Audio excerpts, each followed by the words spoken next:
मैं ऋषा शर्मा न्यूज 21 के खास कार्यक्रम में आप सभी का स्वागत करती हूँ। आज हमारे साथ एक खास शख्सियत मौजूद है। जी हाँ, राजस्थान की राजनीति में एक ऐसा जाना पहचाना नाम है जो किसी भी पहचान के मोहताज नहीं है। मैं बात करी महवा के पूर्व विधायक है डॉक्टर ओम प्रकाश हुड्डा, जो कि दौसा के हुड्डा क्षेत्र से निकले और उन्होंने विधायक पद, मंत्री पद तक अपना सफर तय किया, निर्दलीय चुनाव लड़ा और किरोड़ीलाल मीणा जैसी शख्सियत को हराया। और आज अगर मैं बात करूं तो बीजेपी को छोड़ करके उन्होंने निर्दलीय चुनाव लड़ा और आज कांग्रेस के साथ खड़े हुए हैं। चलिए डॉक्टर ओम प्रकाश हुड्डा से सीधे बातचीत करते हैं, उनके राजनीतिक अनुभव, महवा क्षेत्र के विकास को लेकर। चलिए कि उन्होंने क्या कुछ कार्य अपने क्षेत्र के लिए और कैसे उन्होंने इस सफर की शुरुआत की है। तो ओम प्रकाश जी, आपका पहले बहुत बहुत स्वागत है हमारे चैनल पर। बहुत बहुत धन्यवाद आपको। जी, सबसे पहले हमारी जो जनता है न्यूज 21 की, वो जानना चाहेगी कि आखिर ओम प्रकाश हुड्डा का जो करियर है वो कैसे शुरुआत हुई है, स्कूलिंग कहाँ से हुई है, कैसे राजनीतिक जो सफर है आपका वो शुरू हुआ है। मेरा जन्म ग्राम हुड़ला में हुआ, जी। जो कि दौसा जिले के महुआ विधानसभा क्षेत्र में स्थित है। और हुड़ला में मैं तो भगवान से ही आराधना करूंगा कि मेरा जब भी मुझे मनुष्य का जन्म मिले हुड़ला में ही मिले। जी। कई कई बार महिलाएं गाना गाती हैं, जाने जन्म लियो हुड़ला में जाको सभी करें सत्कार। जी। और हुड़ला में मानसित बाबा की मान्यता है, हमारी पूरी बस्ती की मान्यता है। हुड़ला में मैंने शिक्षा ग्रहण की, प्रारंभिक शिक्षा, उसके बाद माध्यमिक और उच्च माध्यमिक शिक्षा मैंने बालाहेड़ी और महुआ में ग्रहण की। उसके बाद मैं रेलवे में नौकरी लग गया और लगातार 7 से 8 नौकरी छूटता हुआ मैं भारतीय सीमा शुल्क में अधिकारी के पद पर मेरा चयन हुआ। और मैंने लगातार वहां भी करीब 19.5 साल नौकरी की और 19.5 साल नौकरी करने के बाद मैंने वीआरएस लिया और महुआ की धरती पर वापस जनता की सेवा के लिए मुझे। तो मतलब हुड्डा जी ने पहले गवर्नमेंट जॉब की और उसके बाद फिर राजनीति में, तो वो नौकरी छोड़ करके राजनीति का सफर आना कैसे, मतलब? ये ईश्वर का सहयोग होता है और जब जिसके भाग्य में होता है, समय से पहले और भाग्य से ज्यादा ना तो किसी को मिला है ना मिले। बिल्कुल। जैसा आपके संस्कारों में लिखा हुआ है वैसा ही मैं समझता हूँ आपको मिलेगा। और राजनीति जनता की सेवा करने का ऐसा माध्यम है जिसमें पंक्ति में बैठे हुए अंतिम व्यक्ति की सेवा भी आप कर सकते हो।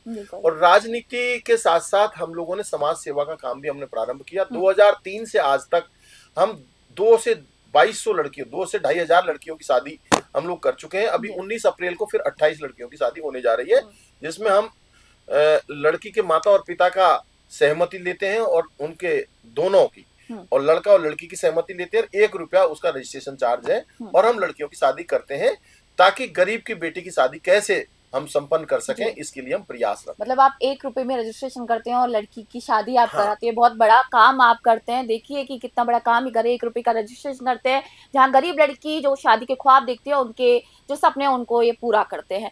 तो क्या इस शादी का मैं बात करूँ तो क्या कुछ सामान आपकी तरफ से, क्या कुछ लड़कियों के लिए रहता है? लड़कियों के लिए आपकी इस बार तो हम लोग, जिससे बारात की कोई लिमिट नहीं होती, 100, 200, 300 जो भी बारात लेके आएगा, और लगभग 100 लोग लड़की पक्ष से रहते हैं और 100 लोग लड़का पक्ष से रहते हैं। क्योंकि गरीब आदमी ही हम तक इस बात को टच करता है कि उसकी बेटी की शादी 1 रुपए में की जाए।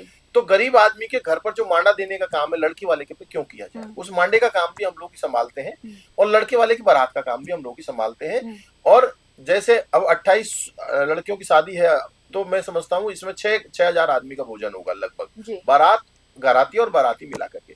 इस बार तो हमने 19 तारीख को शादी रहेगी और 18 अप्रैल को हल्दी और मेहंदी का कार्यक्रम भी हम लोग रखेंगे, जिससे हमारी बेटियां, जिन्होंने हमें उनकी शादी करने का अवसर दिया, मैं समझता हूँ बेटी की शादी करने से बड़ा पुण्य कोई नहीं हो सकता। बिल्कुल। और ऐसे में हम उन लोगों की मदद करना चाहते हैं जो बेचारे आर्थिक रूप से कमजोर, और हम लगातार 2 से 2,500 बेटियों की शादी इसलिए कर पाए क्योंकि जनता का पूरा आशीर्वाद है और उस आशीर्वाद के कारण ही हम लोग आगे बढ़ रहे हैं। ये तो आपका पर्सनल वो चीजें हो गई, आपने किस तरीके से शुरुआत की। लेकिन अगर मैं बात करूं राजनीतिक करियर की, तो इनका जो राजनीतिक करियर है वो भी बहुत दिलचस्प है। मैं आपको बताना चाहूंगी कि पहले इन्होंने बीजेपी का दामन साथ रहा, उनके बीजेपी के साथ ये चले, और उसके बाद क्योंकि बीजेपी की अगर मैं बात करूं तो 2013 से 2018 तक ये बीजेपी के साथ थे, फिर इन्होंने निर्दलीय चुनाव लड़ा और अब कांग्रेस के साथ है। तो इस करियर के बारे में भी हम जान लेते हैं कि पहले बीजेपी, फिर निर्दलीय और फिर अब कांग्रेस।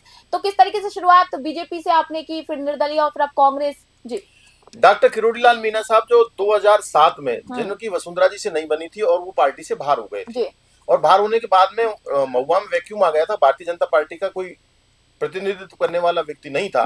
2013 में वसुंधरा जी ने मुझे टिकट दिया और हमने बहुत मजबूती के साथ चुनाव लड़ा और डॉक्टर किरोड़ीलाल मीणा साहब की धर्मपत्नी आदरणीय गोलमा जी को जनता के आशीर्वाद से हराया। बिल्कुल। और ये जनता ने हराया, ओम प्रकाश उल्ला ने नहीं हराया, जनता ने हराया। और फिर हमने 5 साल मेहनत की, वसुंधरा जी ने राज्य मंत्री का दर्जा दिया और हमें काम करने का अवसर मिला। और अवसर मिला तो हम लोगों ने चाहे शिक्षा का क्षेत्र हो, चिकित्सा का क्षेत्र हो, चाहे राजस्व का क्षेत्र हो, हर तरह से नए ऑफिस खोलने का काम किया और नई नई सौगातें महुआ को राजस्थान सरकार से ले जाकर देने का हम लोगों ने काम किया। 2018 में किरोड़ीलाल मीणा साहब ने हमारा टिकट कटवा दिया, क्योंकि किरोड़ीलाल मीणा साहब सिर्फ परिवारवाद की राजनीति करते हैं और परिवार के अलावा वो आज तक निकले नहीं है। कभी वो उनकी पत्नी की मंत्री बनाने की बात करते हैं, कभी भाई को मंत्री बनाने की या सांसद बनाने की बात कर रहे हैं, अब भतीजे को मंत्री बनाने की बात कर रहे हैं। तो मैं समझता हूं कि परिवारवाद से राजनीति में परिवारवाद नहीं होना चाहिए। जो योग्य व्यक्ति हो, चाहे वो किसी भी परिवार में हो, लेकिन व्यक्ति योग्य होना चाहिए। मैं यहाँ पे एक बात पूछना चाहूंगी, जिस तरीके से आपने अभी बोला था कि किरोड़ीलाल जी ने आपका टिकट कटवा दिया, तो किस तरीके से उन्होंने टिकट कटवा दिया? क्या जो बीजेपी की सरकार थी तब आपने उनके लिए जो काम किए थे, क्या उसको नजरअंदाज कर दिया गया? और किरोड़ीलाल मीणा साहब 2007 में भारतीय जनता पार्टी से आउट हो गए थे और 2018 तक 11 साल तक वो भारतीय जनता पार्टी से बाहर। भारतीय जनता पार्टी को लगा कि ये अंगद का पैर है, बड़ा पैर है, पता नहीं क्या कर देगा क्या नहीं कर देगा। लेकिन 2018 में जो भाजपा को हार का सामना करना पड़ा, वो भी किरोड़ीलाल जी की वजह से करना पड़ा, क्योंकि किरोड़ीलाल जी का अब जनाधार खत्म हो गया है। किरोड़ीलाल जी ऐसे अपराधियों को, ऐसे लोगों को अपने इर्द गिर्द रखते हैं जो दूसरे समाज के लोग उनके साथ रहना पसंद नहीं करते। ऐसी स्थिति में उन्होंने मेरा टिकट कटाया, टिकट कटाकर मैं निर्दलीय चुनाव लड़ा और 2018 में भी उनको शिकस्त झेलनी पड़ी। और किरोड़ीलाल जी जो बार बार भारतीय जनता पार्टी को ये कह रहे थे कि मैं सब सीटें 20 सीट जिता लाऊंगा, वो 20 की 20 सीटें हार गई। ऐसी स्थिति में उन्होंने 2024 में फिर कहा कि यहाँ से कन्हैयालाल चुनाव हार जाएगा तो मैं इस्तीफा दे दूंगा। लेकिन थूक के चाटने वाले की बात है, किरोड़ीलाल जी की बातों में कोई दम तो है नहीं। अब वो झूठ मार, पहले उन्होंने गाड़ी नहीं ली, फिर मकान नहीं लिया, आप कह रहे हैं मैं मंत्री पद पे काम नहीं करूंगा। भाई क्यों काम कर रहे हो आप? क्यों छापे डाल रहे हो आप? क्यों सारी बातें कर रहे हैं? अभी सुनने में आया है, वास्तविकता तो गॉड नोज, लेकिन सूत्रों के हवाले से ऐसी खबर आ रही है कि अभी उन्होंने केंद्रीय गृह मंत्री से मुलाकात की दिल्ली और केंद्रीय गृह मंत्री से मुलाकात करके उन्होंने पूछा कि भाई 3 नवंबर 2026 को, यानी अब से 4-5 महीने बाद उनकी उम्र 75 साल हो जाएगी। 75 साल भारतीय जनता पार्टी का जो संविधान है, जो उनकी रीति और नीति है, उसमें 75 के बाद रिटायरमेंट होना लाजमी है। और जब उन्होंने पूछा मेरे लिए रिटायरमेंट के बाद क्या आदेश है, तो उनको यही मिला कि भैया लाल कृष्ण आडवाणी जी और मुरली मनोहर जैसे साहब भी 75 के बाद रिटायर हो गए, तो हम और तुम तो हैं किस बात, खेत की मूली। तो कुल मिलाकर अब उनका 2026 में रिटायरमेंट होना है। वो रिटायरमेंट से पहले अगर मैं बात करूं तो रिटायरमेंट से पहले ही खबरें आ रही थी सामने। मैं आपको बताना चाहूंगी एक बार कि वो बार बार एक बात बोल रहे थे कि मैं अपना मंत्री पद से इस्तीफा देना चाह रहा हूँ। और हाल ही में बहुत ज्यादा सुर्खियों में भी था ये मामला कि जो किरोड़ीलाल मीणा है वो ये कहना चाहते हैं कि हमारी जगह पर जो नए युवा है उनको मिले दर्जा, उनको मिले, इसीलिए मैं इस्तीफा देना चाहूंगा। ऐसा नहीं है, अंदर की खबर अलग है। केंद्र के गृह मंत्री के पास जाकर किरोड़ीलाल जी ने कहा है कि 3 नवंबर 2026 को मेरा 75 साल रिटायरमेंट हो रहा है, उसके बाद मेरा क्या होगा। फिर उन्होंने कहा कि मुझे किरोड़ीलाल जी ने कहा कि उत्तर प्रदेश या बंगाल का राज्यपाल उनको बना दिया जाए। तो केंद्रीय गृह मंत्री ने कहा कि ये बड़े राज्य हैं, इनका राज्यपाल बनाया जाना आपको उचित नहीं है, अभी और विचार करेंगे इस बात पे। फिर उन्होंने कहा कि अगर नहीं बनाते तो मेरा भतीजा है, महुआ से विधायक है, उसको आप मंत्री बना दीजिए। तब उन्होंने बात की तो उस विधायक भतीजे को दिल्ली बुलाया और दिल्ली बुलाकर जब केंद्रीय मंत्री से मुलाकात हुई और मुलाकात के बाद जो रिजल्ट आया वो ये आया कि तो सरपंच बनने लायक भी नहीं है, विधायक किसने बना दिया। तो कुल मिलाकर ये है कि किरोड़ीलाल मीणा साहब ने परिवारवाद की राजनीति की। तो ये जो आप मुलाकात की बात कर रहे हो, जो हाल ही में मुलाकात की, आप उस मुलाकात की बात कर रहे हैं कि अभी हाल में मुलाकात हुई है और मुलाकात का किरोड़ीलाल जी ने खुद ने भी कहा है कि पार्टी अगर कहेगी तो मैं संन्यास ले लूंगा। तो जो दिल्ली में जो बैठक हुई है उसी का परिणाम है कि अब वो संन्यास की ओर जाने की तैयारी कर रहे हैं। तो मतलब जो उन्होंने युवा वाली बात कही थी, तो क्या वो फिर झूठ माने उस चीज को कि जो युवाओं को आगे बढ़ाने के लिए बोल रहे थे कि इसलिए मैं इस्तीफा देना चाह रहा हूँ? राजनीति में बहुत बड़े नेता कहते हैं जो होता है वो दिखता नहीं और दिखता है जो होता नहीं। तो मतलब आप सीधा सीधा कह सकते हैं कि राजनीति में जो चीज दिखती है वो होती नहीं है। मैं तो आपको एक बहुत विनम्रता के साथ ये कहना चाहूंगा, किरोड़ीलाल जी ने परिवारवाद के अलावा कुछ नहीं देखा। मीणा समाज को सबसे ज्यादा अगर नुकसान किया है तो डॉक्टर किरोड़ीलाल मीणा ने किया है। और वो कैसे किया है? समाज को दूसरे समाजों से काट दिया और अपराध को संरक्षण देने का काम किया है। आप कह रहे हैं कि वो परिवारवाद के लिए काम कर रहे हैं, लेकिन जब आए दिन देखते हैं हम अखबारों में सुर्खी आती है कि आज किरोड़ी लाल मीणा जी उनके लिए धरने पर बैठे हैं, आज उनके लिए प्रोटेस्ट कर रहे हैं, तो ये परिवारवाद कैसे हो सकता है? किरोड़ी लाल मीणा जी धरने पे इसलिए बैठते हैं, जो व्यक्ति एक तरह से जिससे संबंध होता है उससे मोटी रकम वसूलते हैं, अच्छा खेला करते हैं और धरना समाप्त करते हैं। धरने को अंतिम दौर तक कहाँ ले गए? कितने धरने हुए? आप बहुत बड़ा आरोप लगा रहे हैं उनके ऊपर कि आप जिस तरीके से आरोप नहीं है, सत्य है। अब जो राजस्थान सरकार में भजनलाल शर्मा साहब नए आदमी पहली बार विधायक बने और विधायक बनने के बाद में वो अपना काम कर रहे हैं, उनको काम करने दीजिए। केंद्र के आला कमान ने जब मुख्यमंत्री बना दिया तो आप लगातार उनको क्यों परेशान कर रहे हो?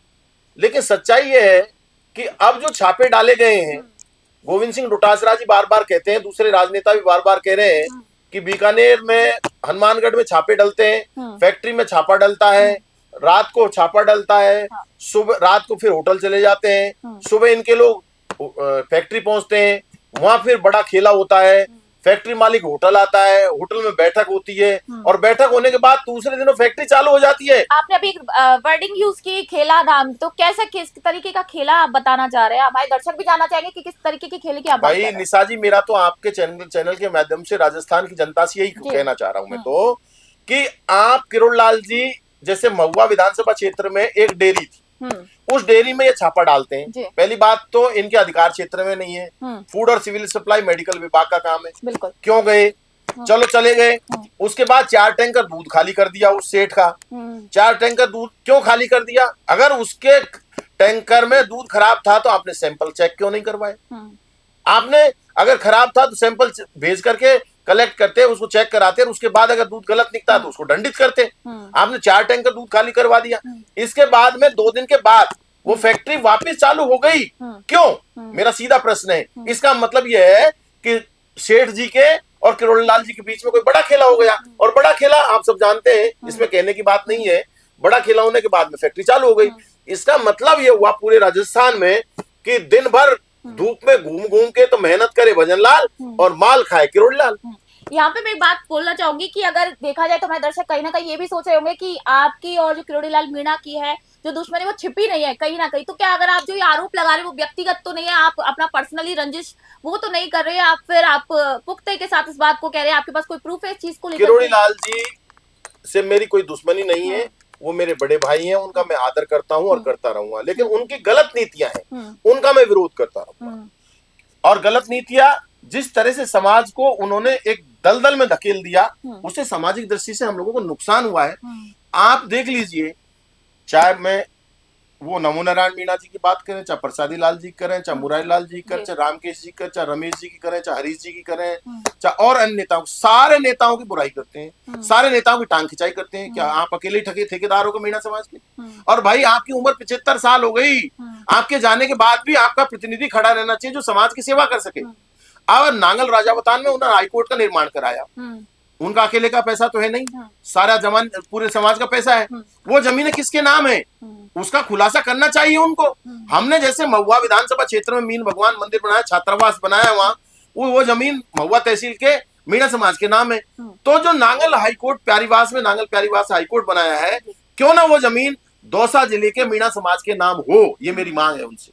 क्यों वो छुपा रहे हैं बात को? आखिर क्या इसमें कलाकारी है, क्या इसमें धोखेबाजी हो रही है समाज के साथ? किरोड़ी लाल जी से मैं आग्रह करूंगा वो मंच पर कहें कि ये जमीन किसके नाम है और आगे क्या होगा। किरोड़ी लाल जी पर हमें विश्वास है, लेकिन उनकी आने वाली पीढ़ी क्या करेगी इस जमीन का, ये तो सीधा सीधा समाज जवाब मांगता है उनसे। बिल्कुल। किरोड़ी लाल जी मीणा को लेकर बात करें तो एक और बात पूछना चाहूंगी कि अभी लगातार कुछ बातें चल रही है, जैसे छापेमारी की। हम देखते हैं कि किरोड़ी लाल मीणा आए दिन कहीं ना कहीं छापा मारते हैं, उसको लेकर आपने भी बात रखी और पेपर लीक के ऊपर भी वो बोले थे कि बड़े जो मगरमच्छ है वो पकड़े जाएंगे। और बाबूलाल कटारा को लेकर के भी एक बीच में बात आई थी जहाँ वो जेल में मिलने वाली बात आई थी सामने। तो किस तरीके से इन चीजों को आप देख रहे हैं यहाँ पर?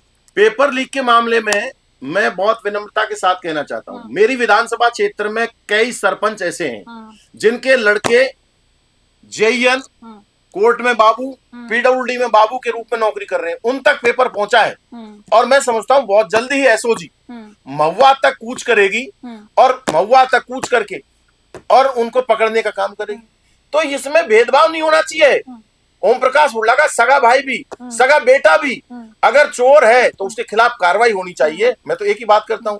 लेकिन किरोड़लाल जी एक तरफ तो पेपर चोरों की बात करते हैं, दूसरी तरफ अपने समर्थकों के जो जिन्होंने पेपर चोरी करके, एक सरपंच तो ऐसा है जिसका बेटे तक पेपर पहुंच गया, पास नहीं हुआ वो अलग बात है, लेकिन पेपर तो पहुंचा ना।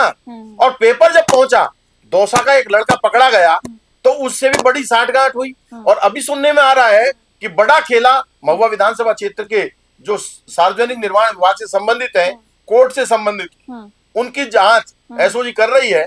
और ये जांच कहीं ऐसा नहीं हो कि किरोड़लाल जी के कार्यकर्ताओं तक पहुंच जाए। तो आप कहना चाह रहे हैं कि पेपर लीक में जो अभी सरकार की तरफ से जो जांच कार्रवाई चल रही है, शायद उसमें कहीं ना कहीं कुछ ना कुछ घोटाला हो सकता है। हो सकता है, क्यों नहीं हो सकता। लेकिन मैं तो यही कहना चाहूंगा, पेपर लीक किसी भी कीमत पर नहीं होना चाहिए, चाहे सरकार कांग्रेस की हो, चाहे भारतीय जनता पार्टी की हो, चाहे और सरकारें हो। लेकिन जो होनहार बच्चे हैं, गरीब बच्चे हैं, बेसहारा बच्चे हैं, गांव के ठेठ ग्रामीण परिवेश से जो बच्चे आ रहे हैं, अगर ऐसे पेपर लीक होते रहे तो उनको नौकरी कैसे मिलेगी, वो बड़े पदों पर कैसे पहुंचेंगे। जब तक राजेश पायलट जी ने कहा था कि जब तक किसान का बेटा नीति निर्धारक पदों पर नहीं पहुंचेगा, जब तक देश का विकास नहीं हो सकता। इसलिए हमारे राजस्थान ही नहीं, पूरे देश का विकास जब संभव होगा जब पेपर लीक, और पेपर लीक पर जो भी पेपर लीक करता है उस पर एक ऐसा, मैं तो कहना चाहता हूं, सरकार से भी कहना चाहता हूं कि जो भी पेपर लीक में पकड़ा जाए, क्या होता है थोड़े दिन बाद जमानत हो जाती है, जमानत होने के बाद 10-15 साल बाद उसको कन्विक्शन होती है, जब तक लोग भूल जाते हैं। ऐसे लोगों को सीधे फांसी की सजा होनी चाहिए और ऐसे निर्णय 6 महीने के अंदर अंदर कोर्ट को डिसाइड करनी चाहिए। जो पेपर लीक करते हैं, अपने आप पेपर लीक बंद हो जाएगा। पेपर लीक को लेकर हम बात करें तो अगर देखा जाए तो राजस्थान में अंदर भजनलाल सरकार को 2 साल हो चुके हैं, उनके कार्यकाल को पूरे कांग्रेस में काफी सारे पेपर लीक हुए, और उसकी अगर जांच की बात की जाए तो अभी बीजेपी कार्यकाल में उसकी जांच भी की जा रही है, कार्रवाई भी की जा रही है। तो आप उस कार्यकाल को किस तरीके से देखते हैं? और एक बात बार बार एक बात की जाती है कि बीजेपी के कार्यकाल में एक भी पेपर लीक नहीं हुआ है, तो आप उसे किस तरीके से? नहीं, ऐसा नहीं है। मैं आपको बात करूं, अभी तो भारतीय जनता पार्टी की सरकार में पेपर ही कहाँ हुए हैं। और मैं समझता हूं जब एक बार कोई आदमी को झटका लग जाता है, जैसे कांग्रेस को झटका लगा, पेपर लीक हुए, झटका लगा, सरकार गई, तो भारतीय जनता पार्टी अलर्ट है और रहना भी चाहिए अलर्ट। अलर्ट इसलिए रहना चाहिए, युवाओं का भविष्य पेपर लीक पर टिका हुआ। पेपर लीक नहीं होना चाहिए किसी भी कीमत पर, तब जाकर हमारे युवाओं के भविष्य को सुनहरा बनाया जा सकता है। तो अब भारतीय जनता पार्टी की एक जिम्मेदारी बनती है, राजस्थान की जनता ने उनको अधिकार दिया है सरकार चलाने का, तो साधारण सी बात है उनको अच्छे से अच्छा काम करना चाहिए। हमने सुना कि आपने जब चुनाव लड़ रहे थे तो आपको धमकियां भी मिली थी, जान से मारने की धमकियां तक मिली थी। जब मैं चुनाव लड़ा था 22 अक्टूबर 2023 को मेरा टिकट फाइनल हुआ, 26 अक्टूबर को डॉक्टर किरोड़लाल मीणा साहब ने मेरे यहाँ ईडी की रेड कर, और ईडी की रेड से मुझे पता लगा कि मेरे ऊपर आरोप लगाया कि रीट का पेपर, रीट के बारे में, REET रीट, ये रीट होती है, ये तो मुझे रेड होने के बाद पता लगा। तो फिर पेपर का तो कोई प्रश्न ही नहीं है। और बहुत विनम्रता से, चाहे केंद्र सरकार हो चाहे राजस्थान सरकार हो, मैं तो आग्रह करूंगा कि एसओजी ने जब 150 लोगों को अरेस्ट कर लिया तो ओम प्रकाश हुड्डा के घर तक एसओजी क्यों नहीं आई, ये सीधा प्रश्न है। और हम तो ईमानदारी से कहते हैं, अगर हम दोषी हैं तो हमको जेल की सलाखों के पीछे भेजना चाहिए। लेकिन बहुत विनम्रता के साथ ही निवेदन करना चाहता हूं कि हमने ऐसा कोई दोष नहीं किया जो हमारे ऊपर दोष साबित हो सके। हम रीट के पेपर के बारे में बिल्कुल नहीं जानते। अब किरोड़लाल जी को सीधा चैलेंज है, अगर उनमें हिम्मत है तो अरेस्ट करके दिखाए ना। ईडी की रेड कराना आसान था, रोज रोज डायरेक्टर के घर पहुंच जाते थे किरोड़लाल जी और कहते थे हुड्डा के घर रेड डालो, रेड डाल दी साहब। बहुत धन्यवाद, बहुत बड़ा धन्यवाद किरोड़लाल जी को, बहुत बहुत धन्यवाद, क्योंकि हर काम से आदमी सीखता है। मुझे ईडी की रेड से ये समझ में आया कि जीवन में किस तरह से रहना चाहिए, और वास्तव में रहना ही चाहिए। जिन चीजों में आपका इन्वॉल्वमेंट नहीं है और गंदी चीजों से दूर रहना चाहिए, ये समझ में आया। और समझकर मैंने ये देखा और विचार किया कि आदमी अगर गलती नहीं करेगा, पानी में पैर नहीं डालेगा तो भीगेगा नहीं। और आज वही निकला।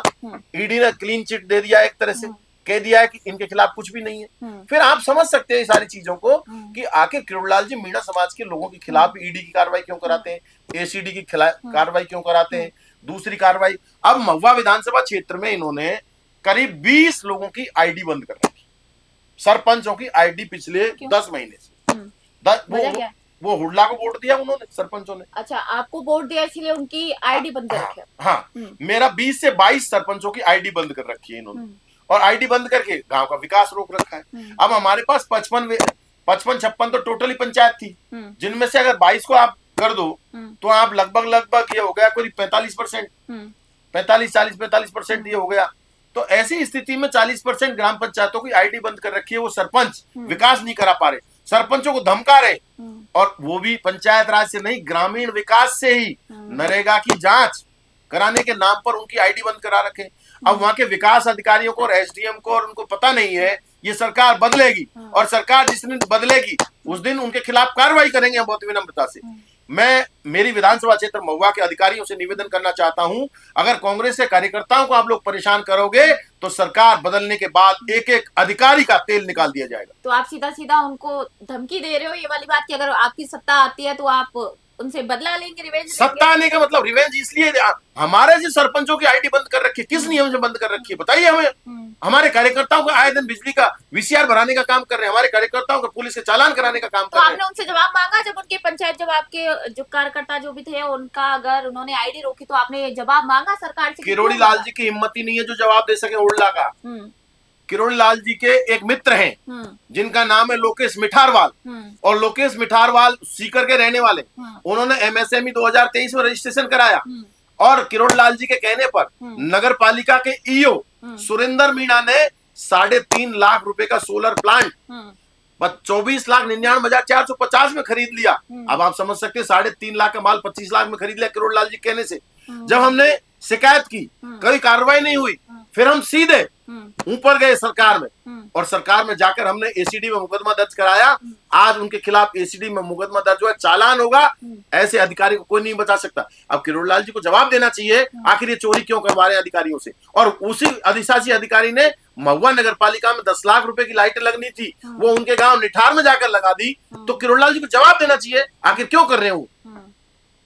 अब कई बार बजरी की बात आती है। हाँ बिल्कुल, बजरी माफिया को लेकर के बिल्कुल आती है बात की। राजस्थान के अंदर बहुत ज्यादा अभी बजरी जो माफिया है उनका खेल बहुत ज्यादा चल रहा है, और उसको लेकर भी कहीं ना कहीं किरोड़ी लाल मीणा आवाज उठाते हुए नजर आते हैं। किरोड़ी लाल जी बजरी की आवाज उठाते हैं और कहते हैं सरकार बिसलपुर डैम से 8 करोड़ रुपए की रोज की बजरी निकाल रहे हैं। भाई किरोड़ी लाल जी आप मंत्री हो, आप रोकते क्यों नहीं?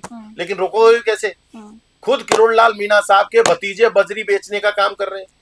बनास से 150 किलोमीटर दूर महुआ, 100 से 150 किलोमीटर दूर बजरी खोर्रा मुल्ला में कैसे आती है, उनके जनता दरबार के सामने कैसे एकत्रित होती है, और उस बजरी को उनके भतीजे कैसे बेचते हैं। हमारे पास सारे वीडियो फुटेज है।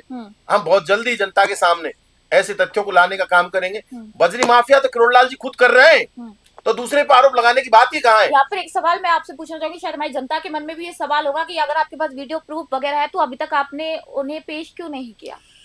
हम लगातार अब तक किरोड़ी लाल जी के खिलाफ जो वहां उन्होंने गलत काम किए, उनके भतीजे और उन्होंने सरकार में रहकर, उनका हम लगातार पोल खोल एपिसोड चला रहे हैं। अब तक 35 एपिसोड हम लोग चला चुके। अब 36वें, 37वें, 38वें, 39वें, 40वें एपिसोड में बजरी बेचने का काम, 3.5 लाख रुपए के सामान को 25 लाख रुपए खरीदने का काम, और यहाँ तक भी एक प्रॉपर्टी डीलर दूसरे आदमी से बात कर रहा है, वो रिकॉर्डिंग भी हमारे पास है कि वो 20 लाख रुपए विधायक को देने का बात कर रहा है। वो भी हम जनता के सामने खुलासा करने का काम करेंगे। कब तक हो जाएगा खुलासा? अगर हमारी जनता भी अगर जानना चाहेगी तो कब तक आप? हम 1 से 1.5 महीने में विधायक जी को कितना कितना पैसा कहाँ से गया है और कौन कौन से हमारे पास रिकॉर्डिंग के सबूत है, वो जनता के सामने 1 से 1.5 महीने। आप बहुत बड़ा दावा कर रहे हो, लाइव चैनल टेलीकास्ट हो रहा है, आप लाइव ये चीजें बोल रहे हो कि जल्दी जो आरोप है, जो इन्होंने आरोप लगाया उनका खुलासा होने वाला है। हम 31 मई से पहले उनका पूरा खुलासा कर देंगे। क्या क्या गड़बड़ियां किरोड़ी लाल जी ने महुआ विधानसभा क्षेत्र में कराई है, उनका सारा खुलासा हम लोग करने का काम करेंगे।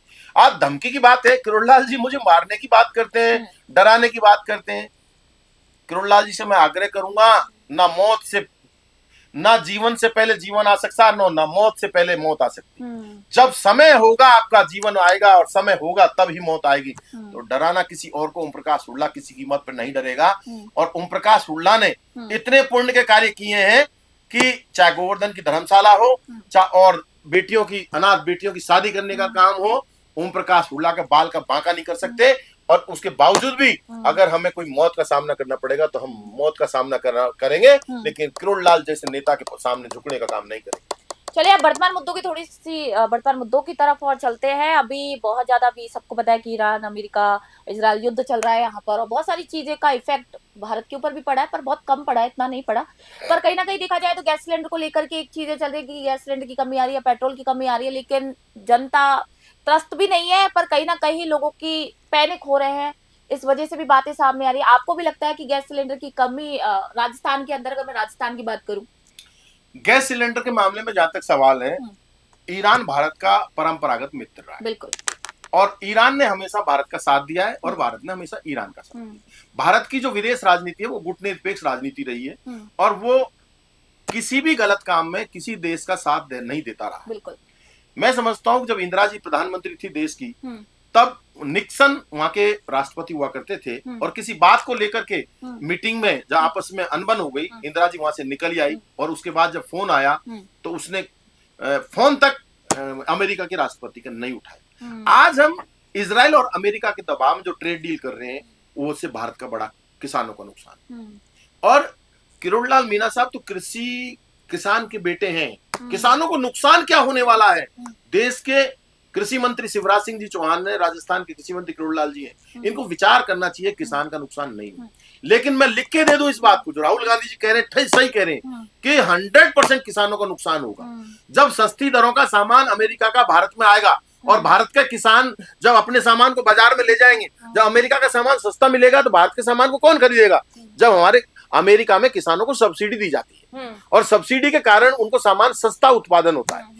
अब भारत में किसानों को किसी प्रकार की कोई सब्सिडी नहीं दी जाती। आप 6000 आदमी को किसान सम्मान, प्रधानमंत्री किसान सम्मान निधि की बात कर रहे हो, क्या होता है 6000 से? एक बोरी गेहूं भी नहीं आता 6000 रुपए में, और आप किसान सम्मान निधि की बात करते हैं। अब जो वर्तमान में जो चल रहा है ये किसानों के हित में नहीं है। देश के प्रधानमंत्री से आग्रह करूंगा कि ये जो ट्रेड डील है इसको निरस्त की जाए और वापस एक मजबूती से देश के प्रधानमंत्री के रूप में अमेरिका से बात की जाए। कई सवाल जनता की तरफ से आते हैं कि अभी बीजेपी की अगर बात करें तो चलिए सम्मान निधि अभी वो दे रहे हैं, क्या कुछ होता है 6000 रुपए में, आपने सही बोला। तो ये भी पूछते हैं कि आखिर कांग्रेस ने भी किसानों के लिए ऐसा क्या कुछ किया था कि आज वो बीजेपी के ऊपर सवाल उठा रहे? किसानों ने 72,000 करोड़ रुपया किसानों का कर्जा माफ किया था। 72,000 करोड़ डॉक्टर मनमोहन सिंह जी की सरकार ने, केंद्र सरकार ने किसानों का कर्जा माफ किया था। आज देख लीजिए ना, भारतीय जनता पार्टी ने 1 रुपया भी माफ किया हो तो बताइए आप। आज मैं तो बहुत विनम्रता के, एक दिन जब किरोड़लाल जी ने शपथ ली और शपथ लेने के तुरंत बाद ही उन्होंने कहा किसानों को ऋण नहीं देना चाहिए, किसानों का माफ नहीं करना चाहिए ऋण। भाई क्यों नहीं करना चाहिए? बोलो उनको आदत लग जाती है। भाई साहब आप पुराने दिन देखिए, आज से 50 साल पहले देख लीजिए अपने परिवार को। आज आप बात कर रहे हो क्योंकि आज आपने बहुत धन बल कमा करके बड़े बाहुबल बन गए। आप पहले देखिए ना, जो किसान गांव में बैठा है, जिसके पास खाने को दाने नहीं है, उस किसान की स्थिति को देखिए, और आप किसान को ऋण माफ करने के लिए विरोध कर रहे हो। तो ऐसे कृषि मंत्री होने का भी लानत है। मैं तो यही कहना चाहूंगा, जो गैस का सिलेंडर है और दूसरी जो आवश्यक रोज की रोजमर्रा की आवश्यकता है, उनकी पूर्ति होनी चाहिए। सरकार को इस पर ठोस कदम उठाने चाहिए। नहीं, गैस सिलेंडर की बिल्कुल बात आप ठीक कर रहे हैं, पर एक बात मैं आपको बताना चाहूंगी कि हाल ही में कुछ जो नेता है, जो कुछ पॉलिटिशियन है, वो भी इसमें लिप्त नजर आ रहे हैं। वो क्या करे, कालाबाजारी करते हुए पकड़े गए थे। जैसे आम आदमी पार्टी, आपको बता देती हूँ कि अभी एक कांग्रेस के विधायक थे, उनके यहाँ से भी 55 सिलेंडर समथिंग उनके यहाँ से निकले थे, कुछ सपा के नेता के यहाँ से। तो कहीं ना कहीं आपको नहीं लगता कि कुछ पॉलिटिशियंस भी इसके अंदर अपनी राजनीतिक रोटियां सेक रहे हैं, सिलेंडरों को कालाबाजारी उनकी कर रहे हैं, और इस वजह से भी लोग कहीं ना कहीं पैनिक हो रहे हैं? और ये बात गैस सिलेंडर के मामले में ये राष्ट्र की बात है, इसमें बीजेपी, कांग्रेस, सपा, बसपा, बीजेपी ये बात नहीं। ये इसमें हर भारतीय को गैस समय पर मिलनी चाहिए। इसके लिए सरकार को संकल्पित होनी है, सरकार की जिम्मेदारी। जो लोग सरकार में बैठे हैं उनकी जिम्मेदारी बनती है कि हमें हमारे, आज मैं दिल्ली से एक वीडियो देख रहा था। दिल्ली के नई दिल्ली रेलवे स्टेशन से बिहार के, उड़ीसा के, बंगाल के लोग पलायन कर रहे थे, दिल्ली से पलायन कर रहे थे, उनको गैस नहीं मिल रही।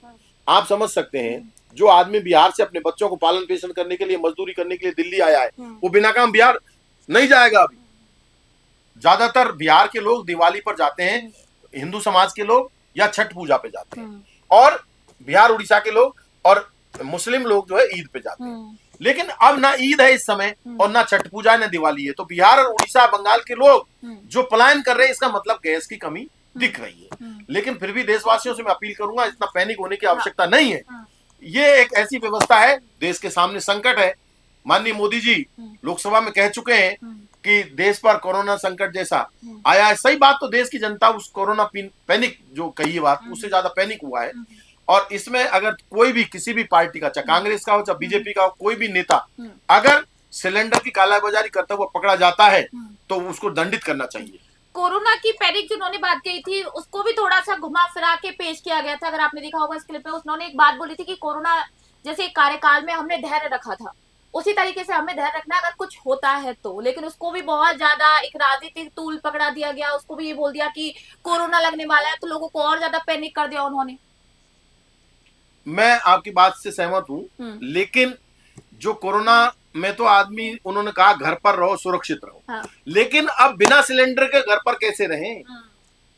सिलेंडर के खाने बिना तो नहीं चल सकता ना काम। इसलिए सिलेंडर की व्यवस्था केंद्र की सरकार को करनी चाहिए और इस पे ठोस से ठोस कदम उठाना चाहिए। ईरान से बात करनी चाहिए और मैं तो ये निवेदन करना चाहता हूं, अमेरिका पर दबाव बनाना चाहिए कि इजराइल पर दबाव बनाना चाहिए कि ये युद्ध बंद हो।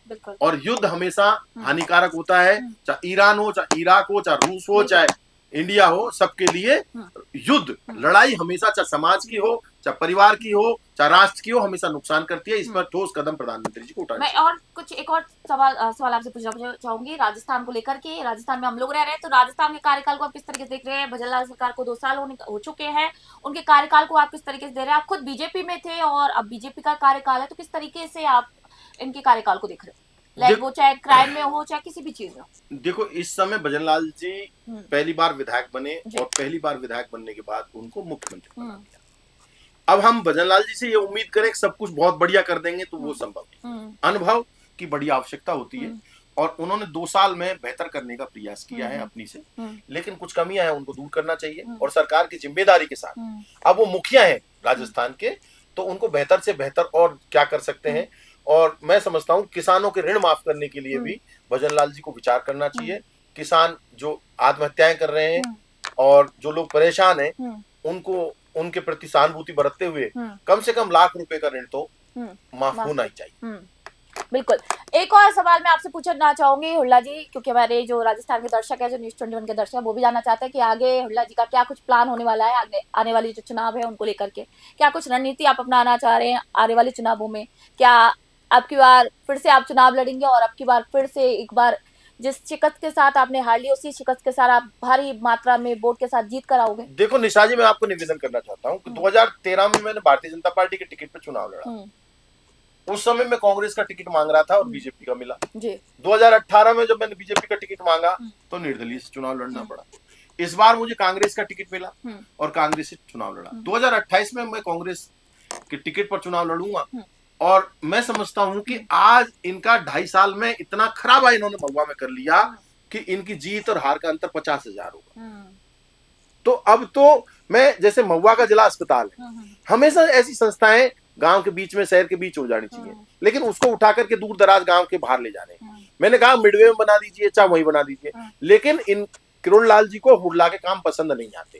हुड्डा जनहित की सोचता है और किरोड़ लाल जी परिवार हित की सोचते हैं। वो क्यों सोचते हैं? जहां पर जिला अस्पताल को ले जा रहे हैं वो जगह में उनका भतीजे ने प्रॉपर्टी खरीद ली है दूसरों के नाम से, इसलिए वहां मोटा मुनाफा ले जा करने के लिए अस्पताल को ले जाना चाहते हैं। सुना है कि अभी 2-3 दिन बाद उसका उद्घाटन कर रहे हैं, लेकिन मैं इसका विरोध करता हूं क्योंकि महुआ का जिला अस्पताल है वो वहीं हो और पुराना अस्पताल है वो महिला अस्पताल बने और मिडवे में बड़ा अस्पताल बने, ऐसी मेरी मांग है। लेकिन किरोड़लाल जी मानने वाले नहीं है और नहीं मानने के चक्कर में ही तो ये फेल हो गए। अब सही बात तो ये है, किरोड़लाल मीणा साहब को जो जहां जाना चाहिए था, लेकिन देश के प्रधानमंत्री से मैं आग्रह करूंगा कि 2027 में फिर राष्ट्रपति के चुनाव है तो राष्ट्रपति का उम्मीदवार भारतीय जनता पार्टी की तरफ से किरोड़लाल जी को बनाया जाना चाहिए, मांग करता हूं। और इसके लिए मैं अपने खून से एक पत्र भी देश के प्रधानमंत्री को लिखूंगा कि आदरणीय किरोड़लाल मीणा साहब को भारत के राष्ट्रपति का उम्मीदवार बनाया जाए और उनको राष्ट्रपति बनाया जाए। बिल्कुल, आपने बहुत कुछ बोला है किरोड़ीलाल मीणा को। मुझे लगता है कि इंटरव्यू को देख करके वो भी देखने वाले इस इंटरव्यू को कि किस तरीके से आपने आरोप प्रत्यारोप उनके ऊपर लगाया और जिस तरीके की आपने खुली चुनौती उनको दी थी कि आपके पास उनके खिलाफ सबूत है, वो भी आप पेश करने वाले हैं जल्द ही। तो देखेंगे कि क्या कुछ उनकी प्रतिक्रिया आती है इस इंटरव्यू के ऊपर। मैं लास्ट इस इंटरव्यू को खत्म करने से पहले एक रैपिड फायर खेलते हैं। एक शब्द मैं आपको बोलूंगी, एक शब्द में आपको उन लोगों को बताना है कि आप उनके बारे में क्या सोचते हैं, ठीक है? देश के प्रधानमंत्री हमारे जो नरेंद्र मोदी है, देश के प्रधानमंत्री की जो विदेश नीति है वो बिल्कुल खराब कर दी है। राहुल गांधी, राहुल गांधी जो राजकुमार का एक तमगा लगा रखा था, उन्होंने भारत जोड़ो यात्रा से ये साबित कर दिया कि वो राजकुमार की तरह नहीं, एक गरीब के बेटे की तरह काम करते। इंदिरा गांधी, इंदिरा गांधी को आयरन लेडी कहा जाता है और वो अमेरिका जैसे देश को नाकों चने चबा देती थी। राजस्थान में कांग्रेस का फ्यूचर क्या देखते हैं आप? राजस्थान में कम से कम 150 सीटें आएंगी 2028 में। और बीजेपी का? बीजेपी की 50 सीटें आएंगी। तो आप कहना चाह रहे हैं कि मतलब बीजेपी हारेगी और कांग्रेस की सरकार बनेगी, 100% कांग्रेस की सरकार बनेगी। किरोड़ीलाल मीणा संन्यास की ओर चले जाएंगे। हालांकि वो राज्यपाल बनने के लिए प्रयास कर रहे हैं, लेकिन मुझे लगता नहीं कि वो राज्यपाल बन पाएंगे। डॉक्टर ओम प्रकाश, क्योंकि ये परेशानी है किरोड़ीलाल जी संन्यास की ओर जाएंगे और उनको राज्यपाल बनने की कोशिश करेंगे, लेकिन राज्यपाल इसलिए नहीं बन पाएंगे क्योंकि केंद्र के नेता, देश के प्रधानमंत्री और गृहमंत्री जानते हैं अगर इनको राज्यपाल बना दिया तो राजभवन में धरने पे बैठ जाएंगे और मुख्यमंत्री को भी ब्लैकमेल करेंगे। आखिरी पूछूंगी, डॉक्टर ओम प्रकाश हुड्डा जो हमारे साथ मौजूद है, उनके बारे में आप क्या सोचते हैं? डॉक्टर ओम प्रकाश हुड्डा के लिए पद आते और जाते रहते हैं, लेकिन जनता बनी रहनी चाहिए, जनता का आशीर्वाद बना रहना चाहिए और जनता को भगवान मानकर मैं जीवन के अंतिम सांस तक उनके जूतों की पॉलिश करता रहूंगा, उनके टॉयलेट साफ करता रहूंगा, उनकी सेवा करता रहूंगा, उनकी गरीब बेटियों की शादी करता रहूंगा और अंतिम सांस तक किरोड़ीलाल से ये लड़ाई लड़ता रहूंगा। बहुत बहुत शुक्रिया तमाम जानकारी के लिए। आपने जिस तरीके की इन्फॉर्मेशन हमें दी, बहुत सारी बात करके बहुत अच्छा लगा। हम उम्मीद करते हैं कि हमारे न्यूज़ 21 के जो दर्शक हैं उनको ये खास जो चर्चा है, बातचीत है, वो पसंद आई होगी। राजस्थान के जाने माने चेहरे हैं ओम प्रकाश हुड्डा, जिनको आप सभी जानते हैं और उम्मीद करते हैं कि आने वाले चुनावों में ये जीत दर्ज कराते हैं कि नहीं कराते तो आने वाला वक्त ही बताएगा। लेकिन महवा क्षेत्र के विकास को लेकर ये कई कार्य करते रहते हैं और इनके लिए आने वाले भविष्य के लिए हम शुभकामनाएं देते हैं कि आने वाला जो भविष्य है आपका बहुत सही रहे और अच्छा रहे। धन्यवाद, शुक्रिया। तो इसी के साथ